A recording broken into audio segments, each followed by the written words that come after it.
Welcome to input.org. Today we will discuss Sacha Baron Cohen's appearance at the ADL. It's been passed around social media a lot, although it's calling for a heavy regulation of social media. But I've been asked to discuss this video, so let's have a look. And when disguised as an ultra-woke developer, I proposed building a mosque in one rural community, prompting a resident to proudly admit, "I am racist against Muslims."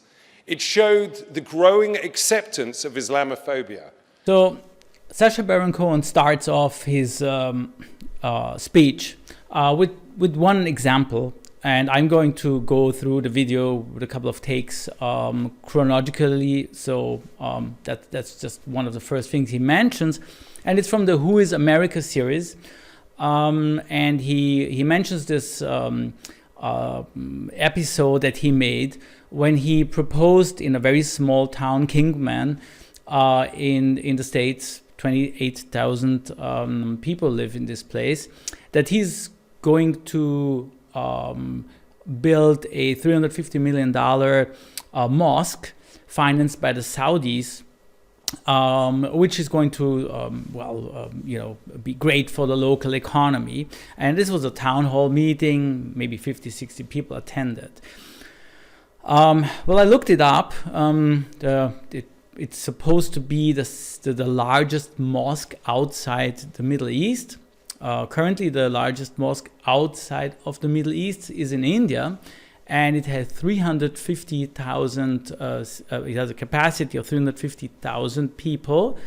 So it will transform this little town into basically a place where, at least during the day, or however this is supposed to be, about 90% or 95% of the people will be Muslims worshipping in this place in the States. Of course, it's an absurd idea. But, if you're on a town hall meeting and there's cameras and so on, you might take this for granted. You might believe it's true. Well, then you might get scared. I mean, it's not, and it doesn't have to do with Islamophobia, because I, being a Jew, would also not want an Orthodox synagogue with a capacity of 350,000 people in the 28,000 people community, or a Mormon temple, or whatever. Maybe not even a swimming pool with that capacity. It's just and then one guy in this town hall meeting outed himself as being he is against Muslims, and he's a racist. I mean, okay, it doesn't show much of a racism. I would call it mild racism, actually. It certainly doesn't prove that America has become Islamophobic. Also taking into account all the wars that America is fighting in the region and so on. And there is also a lot of people still emigrating from Muslim countries into the States. So it's a pretty broad statement, I think. But let's continue. The greatest propaganda machine in history. Let's think about it. Facebook, YouTube, and Google, Twitter, and others, they reach billions of people. The algorithms these platforms depend on deliberately amplify the type of content that keeps users engaged. Stories that appeal to our baser instincts and that trigger outrage and fear. It's why YouTube recommended videos by the conspiracist Alex Jones billions of times. It's why fake news outperforms real news, because studies show that lies spread faster than truth. Perhaps it's true that lies spread faster than truth, means they are maybe they are shared faster. But I mean, I don't believe, or it's very, very unlikely that in general lies, as far as you can tell, do spread more than just the regular news of normal outlets. Because what actually people usually do on social media is, well, either they spread their own stuff, the stuff that they build or do in their own activities, or they usually spread just information they get from news outlets. So, and this is what you usually see in your thread. Something that was in the news gets distributed. And if someone actually does share something that's totally idiotic or a lie, well, there is a lot of engagement, but it also, this engagement, what does it mean? It doesn't mean that all of these people think it's great. No, probably it's exactly the other way around, and that's why there's so much engagement. It's because when you share a lie or some total nonsense, well, you will be called out upon it. And you, as the one who posted it, you will have to defend it, or you will realize that, oh, okay, well, I don't know, 19 of 20 of my friends think this is nonsense. And so I think it's not a metric that can be used to prove anything, I guess. Democracy, which depends on shared truths, is in retreat, and autocracy, which depends on shared lies, is on the march. I may not agree with you, but I will defend to the death your right to make an ass of yourself. That's a quote from Oscar Wilde. And I think it outlines pretty well what actually makes up democracy. That's debate. That's the marketplace of ideas. That's the opportunity for everyone to tell anything he wants. I mean, we are actually happy that we do not have this type of boundaries. For the longest time, we had government-regulated media. Even here in the country where I live, in Austria, we basically had 2 TV stations that were owned by the government. They're still very strong, but we have private TV now. We used to have just few newspapers, and you had to be part of one of the printing. You had to be somehow affiliated with a printing house to print a book. Well, right now, everyone can spread anything. I personally think it's a good thing. Obviously, Sacha Baron Cohen thinks it's a problem for democracy. But if you look at it closely, those countries who have freedom of expression, like the United States, who has a very high freedom of it, well, they have no, actually, there is no real threat to democracy in the United States. This is nonsense. Those countries that really have a threat to democracy, such as China or Russia, threat to democracy, China doesn't have democracy, and Russia has a joke democracy. Well, there is no free media in these places. China monitors all activities online and offline, of course, as well. So to me, he gets everything completely wrong here. As one headline put it, just think what Goebbels could have done with Facebook. On the internet, everything can appear equally legitimate. Breitbart resembles the BBC. The fictitious protocols of the Elders of Zion look as valid as an ADL report. And the rantings of a lunatic seem as credible as the findings of a Nobel Prize winner. We have lost, it seems, a shared sense of basic facts upon which democracy depends. Funny how there is. I think there are 2 misconceptions. First of all, Sacha Baron Cohen obviously doesn't understand, and that's a common misconception, what actually Facebook is. And we're gonna get there very soon. He thinks it's kind of a publishing house. He doesn't understand that this is something new. Just because it's on a screen or on a mobile phone and it contains news and messages and all kinds of ideas and whatever, and presents books and videos, well, it doesn't mean it's a newspaper. It's not. It's a social.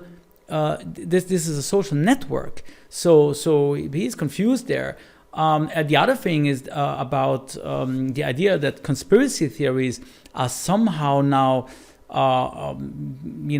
something new, or that they are now actually gaining ground. I don't buy it. First of all, conspiracy theories have been around for basically forever. The Elders of Zion that he mentions here, this book is from 1903, I believe. There's actually a great story of Will Eisner, a comic that you should look it up. It's fantastic, about the author and how it propagated. But that book was around for a very long time. Actually, Henry Ford printed 500,000 copies in the 1920s. Ford was a big anti-Semite, and distributed them. And you can imagine in the 1920s looking at the book or buying that book, because that book was also in the same bookstore like Dostoevsky and all the other big writers of the time.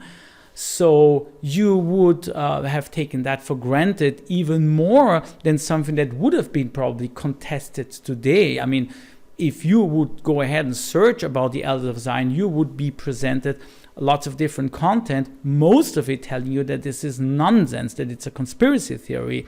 So I think the internet has done a lot to actually debunk these conspiracy theories. I mean, just think of the 9/11 conspiracy. You're sure it's still around, but so many people have taken the effort to prove over and over that all the conspiracy, all the parts of these conspiracies are nonsense. That you must be really lunatic if you still believe it. But okay, hey, you know what? Do it, believe it. There should be a constant debate about what's true and what's not, and if there's new evidence coming up, it should be debated again, and so on and so on. Disguised as him, I told my interviewee that at the Women's March in San Francisco, Antifa were plotting to put hormones into babies' diapers in order to make them transgender. And this man believed it. I instructed him to plant small devices on 3 innocent people at the march and explained that when he pushed a button, he'd trigger an explosion that would kill them all. They weren't real explosives, of course, but he thought they were. I wanted to see, would he actually do it? The answer was yes. We have to talk a little bit, I'm afraid, of who is America.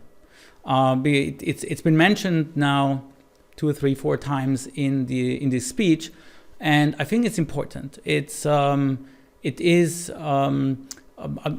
I followed Sacha Baron Cohen's career, movies from very early on. I was a big fan of Ali G and Borat, Bruno, who's from my country, Austria. It was funny, it was great. And where he started off with Ali G, it was basically Ali G making an idiot of himself. That was actually the character. The guests that he had, they actually got away pretty fine. They were not made look stupid or something. I mean, a little bit, but not too bad. Then if you continue that to who is America, it's completely the opposite. He makes an idiot of the other people. But I think there is way more to it. First of all, there is a political agenda to it.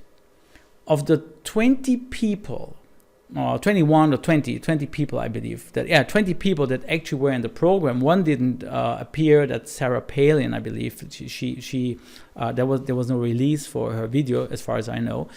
Of those 20, 17 have been Republicans.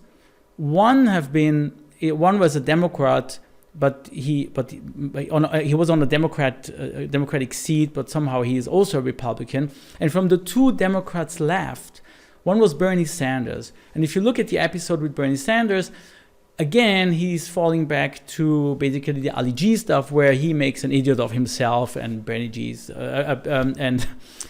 Sanders gets away actually as a guy who doesn't understand what the hell is going on a little bit, but he gets away well. Not so for the others. I got Joe Welch gave pretty good account of how this thing was set up, and I think that's I think that's a little bit at the edge, I would say. because the way Sacha Baron Cohen presented his program was with a company or with a TV station called Yerushalayim TV. So obviously this is an Israeli company, and the story was that they want to give him an award for as being a friend of Israel. So it's already a sensitive thing. It's sensitive when you're a Jew to talk about Israel, because you can easily be offended. And if you're not Jewish, it's even more sensitive because you can be called an anti-Semite, you can be called an anti-Zionist. It's really sensitive. And when you were leaning out for years, you know, in as a pro-Israel guy, you have been you suffered already, and then you think, okay, finally I get some recognition for that. And that's what Sacha Baron Cohen. He's not stupid. He knows, so he's using this to draw people into his game. So Joe Welch, he was flown out to somewhere to Virginia, I believe, to a hotel. He was taken, driven around in a limousine, and then he went to a TV studio. And there in the TV studio, he read from a teleprompter a very stupid text about very young children, the kindergartens protecting themselves using weapons. Okay, it's fine, it's fun. When I see this, I see not so much a conservative crazy guy. I see someone under the influence of this whole setup. And if we look at the other story, it becomes even more clear.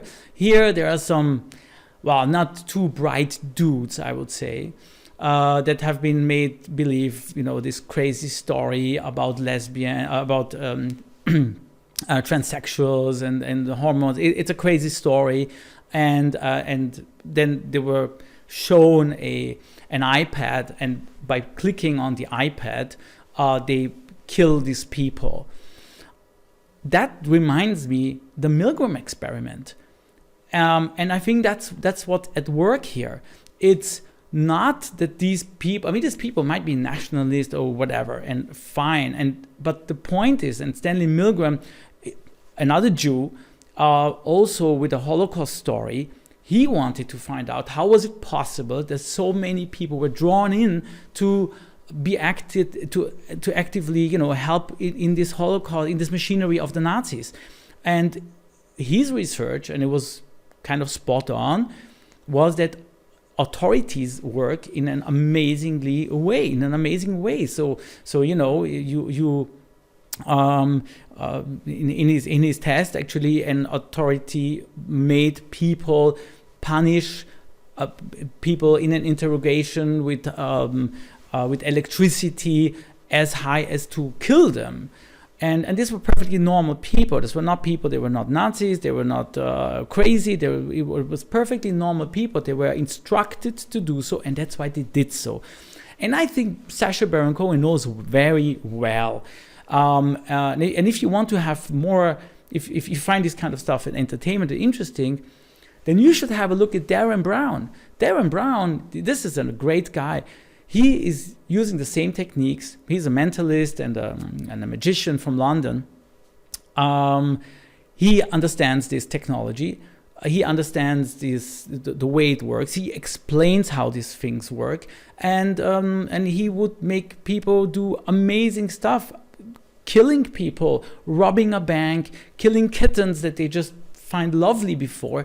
Amazing. Sorry, that's some spoiler alert I should have put, but you should still look at those episodes from Darren Brown, because it really shows you what is really at work. And if Sacha Baron Cohen claims that all of these people are crazy nationalists and white supremacists and so on, I think that's very misleading, actually. The joke worked because the audience shared the fact that the depiction of Jews as miserly is a conspiracy theory originating in the Middle Ages. But when, thanks to social media, conspiracies take hold, it is easier for hate groups to recruit, easier for foreign intelligence agencies to interfere in our elections, and easier for a country like Myanmar to commit genocide against the Rohingya? Let me address 2 points. Just really short, the foreign intervention into the American election. First of all, okay, an intelligence agency is maybe a different topic. However, I don't know actually what's the big issue with the interference of one country in the election of another. These things happen all the time.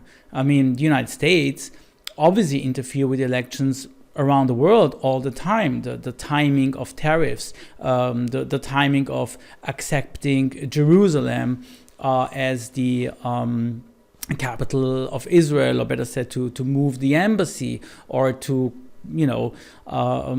do deals with each other, visit each other. I mean, all of this is in some way a way to interfere with the election. And I don't see anything wrong. As a matter of fact, a friend of mine pointed out that especially in American elections, since we're all affected, I mean, like the whole world is affected by the American government, maybe the whole world should also vote. But that's a different topic. Let's come to the second point that he addresses, and that's a very interesting one, and that's the story of Myanmar.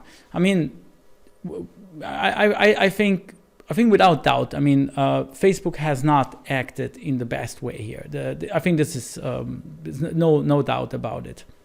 However, one must say that Sacha Baron Cohen is going to outline his idea a little bit later, that he wants actually government to take control pretty much of the process and have censorship installed in one way or another, and have the elected bodies of government of the government take control. Now, in Myanmar, the ones who actually so what happened, maybe is, for those who don't know, here the military or military personnel of the Myanmar army, they have opened thousands of accounts in Facebook in Myanmar, and they have posted hate speech, I would say. I have a very superficial look at the posts themselves. I don't understand them, so I cannot interpret them anyway. But they are just very horrible pictures they were using. So it obviously tries to depict the Rohingya as a very violent people that have killed Buddhists and so on, which, I mean, it's not untrue. There is a conflict since the times of the British in Myanmar, so that was before 1947, and that's an ongoing conflict where Mujahideen have been fighting with the Rohingya. Al-Qaeda have supported this fight. So it's not like, I mean, the Rohingya have a terrible fate right now, and it's the atrocities amount, it's horrible. However, it's not like they have never acted up, or they have not. I mean, let's put it this way: both sides have committed crimes, but these fake accounts or accounts and all of these stories are coming from the government of Myanmar. So what I don't know what he's going to propose. Should the American government now impose the rules for what can be posted, or should the Myanmar government make the rules? Because in that case, all of these posts would be fine. Or is it the United Nations who failed completely taking care, or any of maybe of the neighbor countries, China, India, Laos, Thailand? None of them have acted or helped. Or Bangladesh, they're the only ones who at least they took the refugees in. But as a matter of fact, nobody was able to intervene. Nobody did anything for the Rohingya. But Facebook should stand against the government of Myanmar. I mean, they did it because they have rules actually against hate speech, so they took down the posts. But in a way, this is a kind of not really thought through idea, I would say, at least. And after years of YouTube videos calling climate change a hoax, the United States is on track a year from now to formally withdraw from the Paris Accords. Of course, you cannot have a speech without mentioning climate change. That's impossible.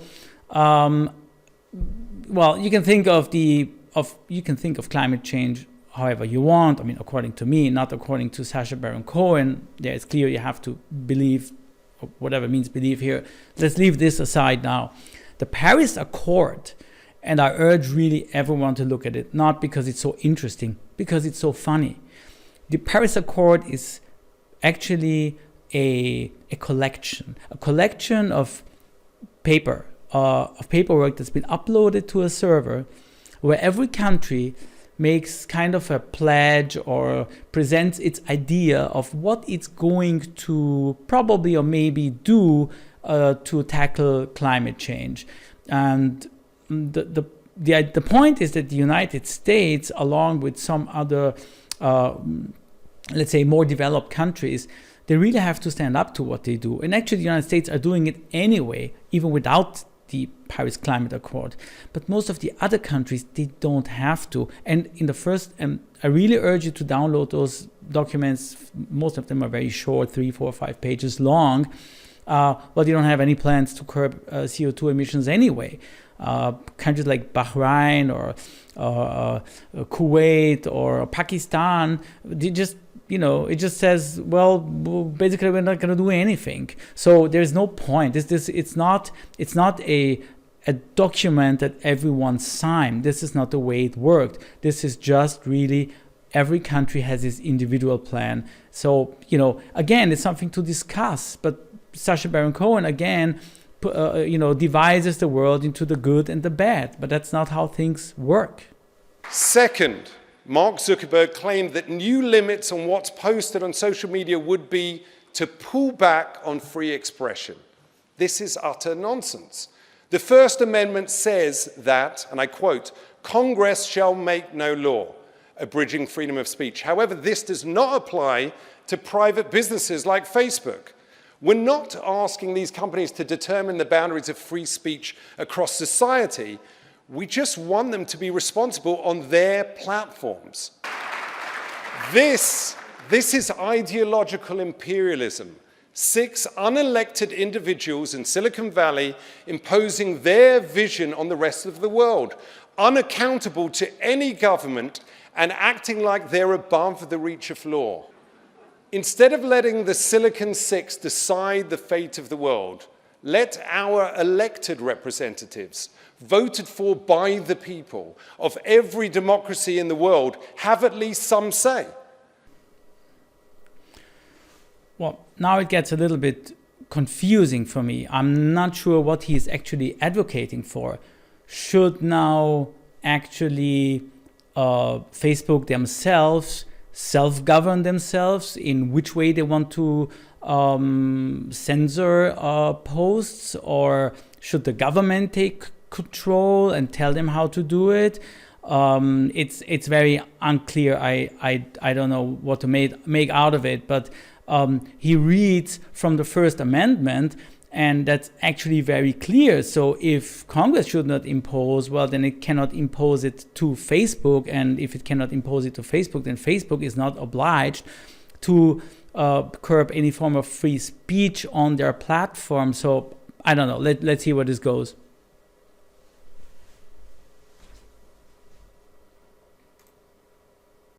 Fourth, Zuckerberg speaks of welcoming a diversity of ideas. And last year, he gave us an example.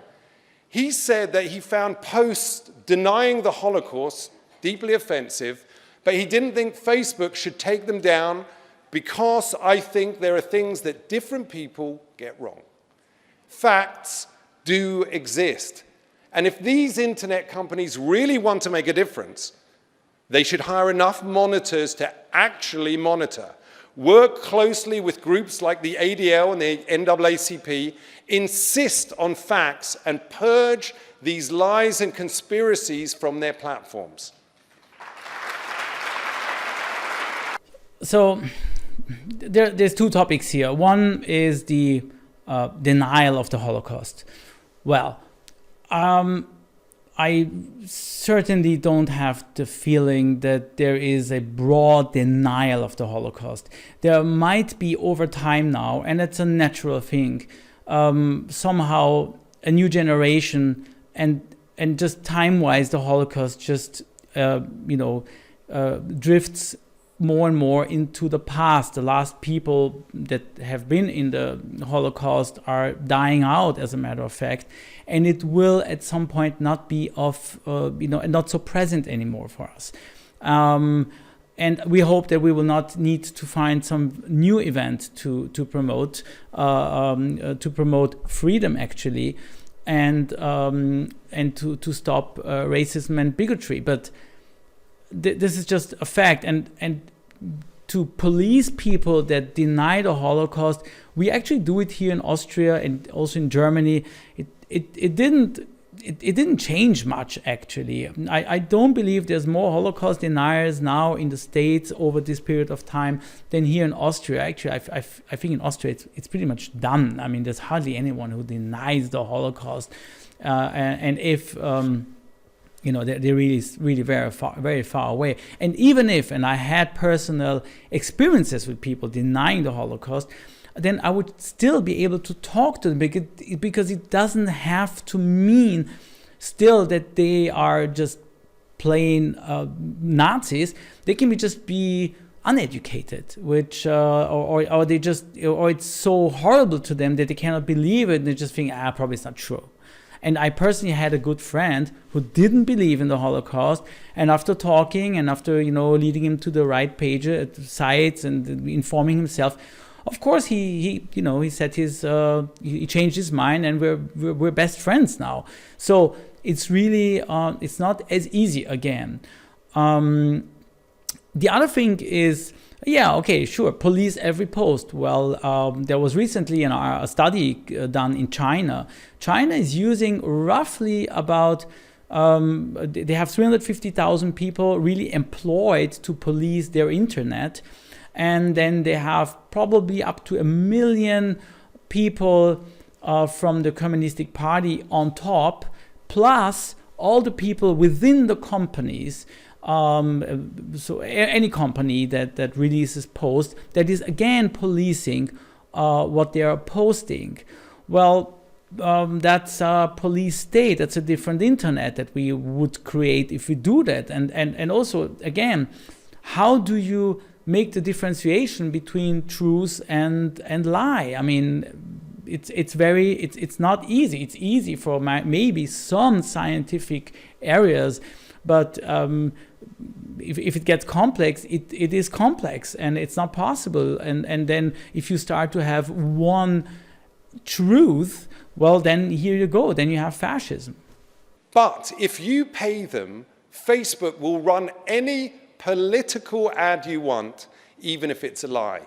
And they'll even help you micro-target those lies to their users for maximum effect. Under this twisted logic, if Facebook were around in the 1930s, it would have allowed Hitler to post 30-second ads on his solution to the Jewish problem.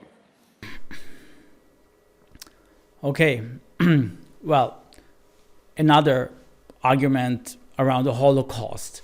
So first of all, the solution to the Jews, which I guess he's referring to the final solution to the Jews, this has been decided at the so-called Wannsee Conference in 1942.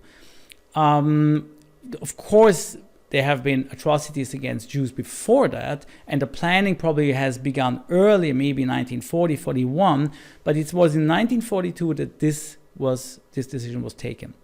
So in the 1930s, second of all, this wasn't something that was advertised.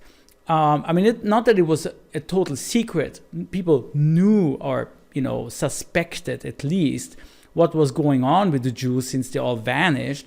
But a lot of people actually probably did believe that they went to America and to other countries.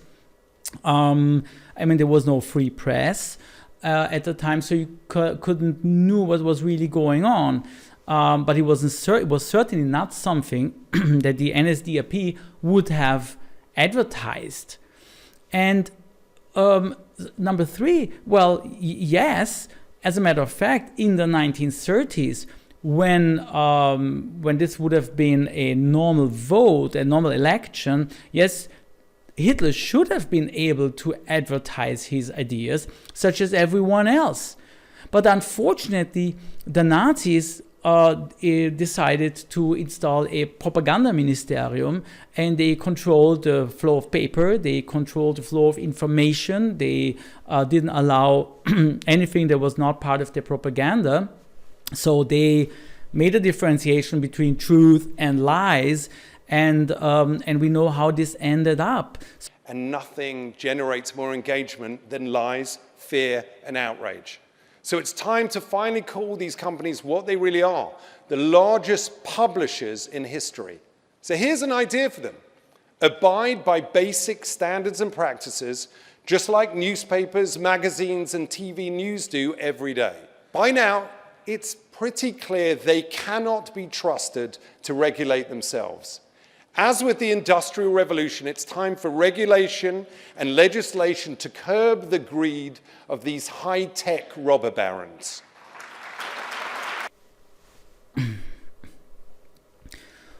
Okay, so here it becomes more clear what Sacha Baron Cohen actually is advocating for. I mean, the way he calls out Mark Zuckerberg, and it's getting even worse, is almost a little bit anti-Semitic here. But okay, you know, since he's a Jew himself, obviously it's okay. Well, okay, so this is actually the agenda, and that's something that has been discussed, of course, over a long time already.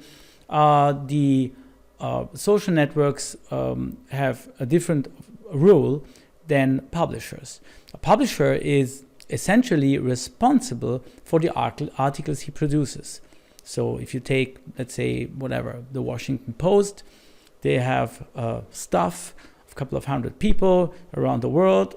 They collect information, they write articles, and the Washington Post publishes the content. If they write something, some nonsense, they will be called out, and they might be sued. And of course, I guess this is something that Sacha Baron Cohen is kind of angry of, because to him, he's a publisher in the TV sector, those rules apply to him. So he got sued. He has a big lawsuit actually from a also very not so nice action he did, I think, but that's the court will decide anyway. But the social networks are no publishers because they do not produce content themselves. They, in some way, curate content because you cannot see everything in your thread. You have a lot of control over your thread, but you cannot completely control it because somehow they have to, decide who sees what. But these are algorithms, and they just show you what your friends are doing, or what things that you subscribe are doing, or the video channels that you want to see, and so on. They are not publishers. It's just a matter of fact, and you can always drill down to the source, to who is publishing it, or you can try to do it and find the person who is doing it there. Another aspect here is, and I think maybe Cohen hasn't really arrived in the present or in the future. I mean, there will be a lot of new forms of content and ways of distributions. I mean, we are going to have to deal with deep fake. We are going to deal with new technology that will make it possible to use any person that you have some data of into and embed them in a video. It will be very difficult. And that, I think, is the role of curated media, such as the big outlets, I don't know, CNN, Fox, the New York Times, and so on, to take care and to curate and to check and to fact check and so on. But if you want to distribute your content, and it's not just, I mean, he's portraying social networks as if this is only about lies and conspiracies. Well, that's not true. People share their nice moments when they go out to eat, they hang out with friends, they have a new baby born, they get married, and so on and so on. And it's an amazing technology that has evolved here. And I mean, you have to also understand from an economical point of view, two things. First of all, whatever you introduce, there are ups and downs.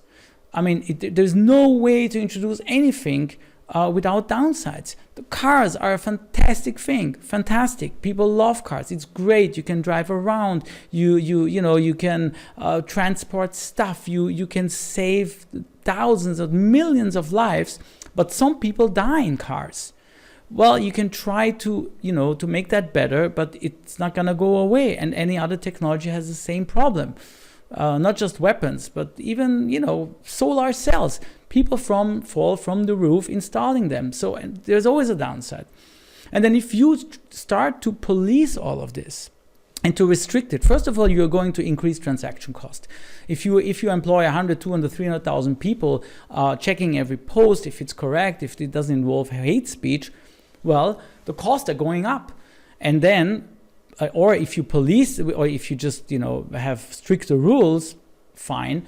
Well, then the problem is that people are going to move to other platforms where you maybe don't even have a domain name where you're driving to, but maybe it's just a blockchain, or it's in the dark web. And then you have no control whatsoever and no self-regulation as well. And maybe it's good, maybe it's bad, I don't know, but it's going to happen. It's not just Facebook, it's not the end of the line. So we have to get ready for all of these developments. And of course, for Mr. Cohen, all of that is not so important anymore, because when he gives a speech, his speech will be seen in the Guardian and in the Independent and in the New York Times, and it's just all over every news outlet. He doesn't have to produce a video like me at home and then distribute it through YouTube and Facebook, write to my friends and acquaintances and say, hey, look at my new channel.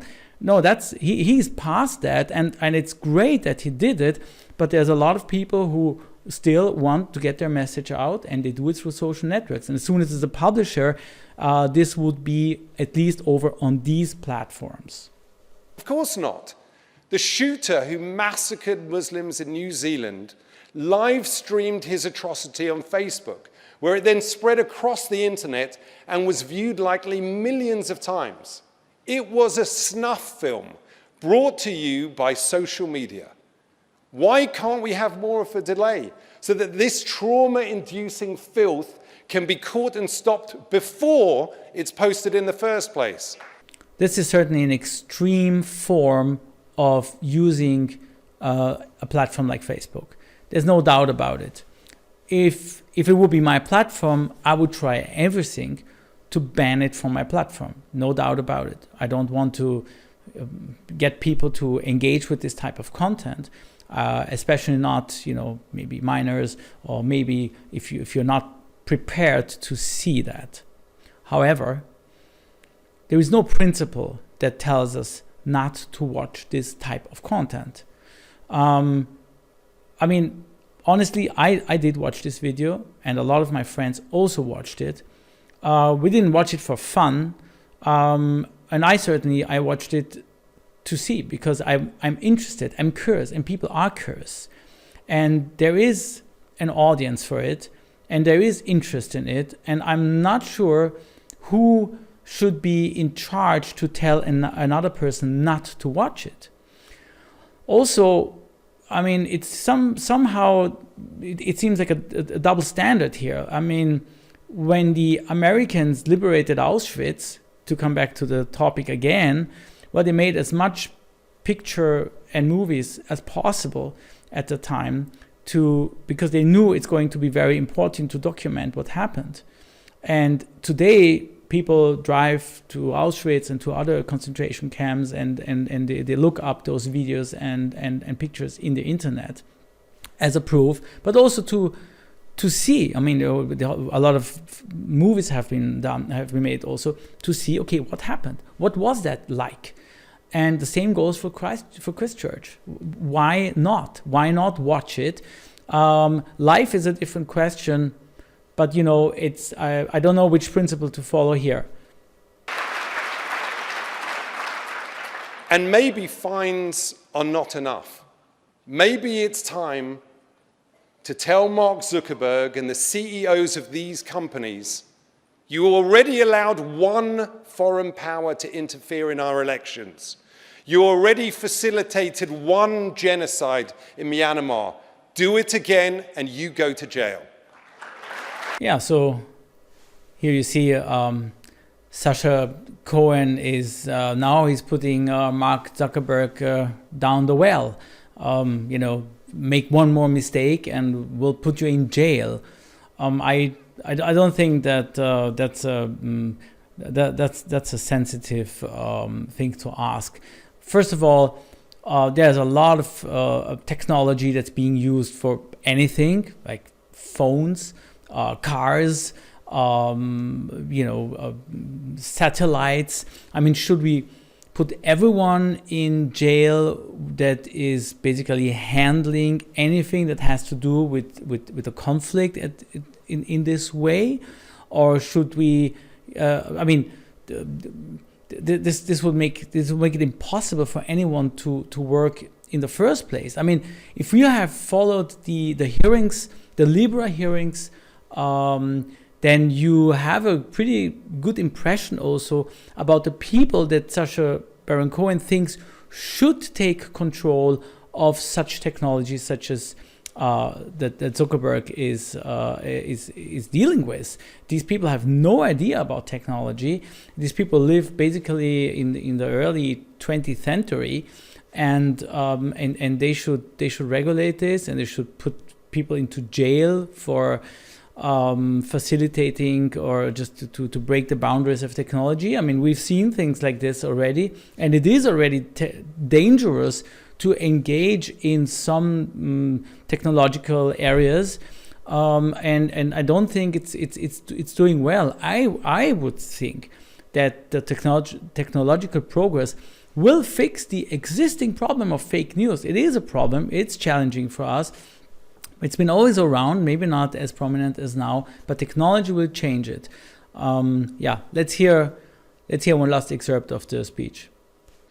A sewer of bigotry and vile conspiracy theories that threaten our democracy and to some degree our planet. This can't possibly be what the creators of the internet had in mind. Not exactly sure who Sacha Baron Cohen refers to as the inventors of the internet. Is it the DARPA? And they actually had a military vision for the internet. I doubt that this is what Sacha has in mind. Probably he refers to Tim Berners-Lee, who is actually the inventor of the World Wide Web, what we generally call the internet. And funny enough, yesterday, Tim Berners-Lee published some new principles. Well, initially, Tim Berners-Lee had in mind websites that are open for everyone to also leave information on them. That was the initial idea. So it was the maximum communication enabled between people. And he's a technician. He focuses on technician as a way to transform society, not on policies.